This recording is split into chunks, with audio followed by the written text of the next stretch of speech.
Skin tone অনুযায়ী কিভাবে foundation কিনবে ভাবছো? তাহলে ভিডিওটা শেষ অবধি দেখো। প্রথমত স্কিন আন্ডারটোন অনুযায়ী ফাউন্ডেশন কিনতে হবে। এই আন্ডারটোন কিভাবে চিনে ফাউন্ডেশন কিনবে সেটাই ডিটেলসে বলবো। তার আগে যারা basic to advance diploma bridal course শিখতে চাইছো তারা 8777385268 এই নাম্বারে যোগাযোগ করে নিজেদের সিট বুক করে রেখো।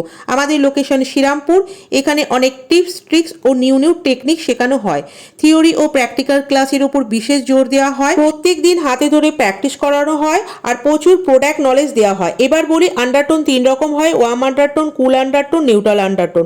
ফার্স্ট পয়েন্ট, দেখবে তোমার বডি থেকে কি কালার রিফ্লেক্ট করছে, মানে হলুদ না পিচ পিঙ্ক। যদি হলুদ হয় তাহলে তুমি ওয়ার্ম আন্ডারটোন, যদি পিচ পিঙ্ক হয় তাহলে তুমি কুল আন্ডারটোন। সেকেন্ড পয়েন্ট হলো, যদি তোমার ভেনের কালার সবুজ হয় তাহলে তুমি ওয়ার্ম আন্ডারটোন, যদি ভেনের কালার পিঙ্ক পার্পেল হয় তাহলে তুমি কুল আন্ডারটোন, আর যদি ভেনের কালার মিক্সড মানে সবুজ পার্পেল দুটোই মিক্স থাকে তাহলে তুমি নিউট্রাল আন্ডারটোন। কোনো মেকআপ দেখতে পাচ্ছ? না। কোনো এছাড়া কোনো দাগ বা স্ট্যাম্প কিছু এসেছে? না। বুঝতে পেরেছো? পুরোটা ওয়াটারপ্রুফ না। ক্লাসে ওয়াটারপ্রুফ মেকআপ শেখানো হয়েছে, যেটা খুব ডিটেলসে ডিপলি নলেজ দেওয়া হয়েছে।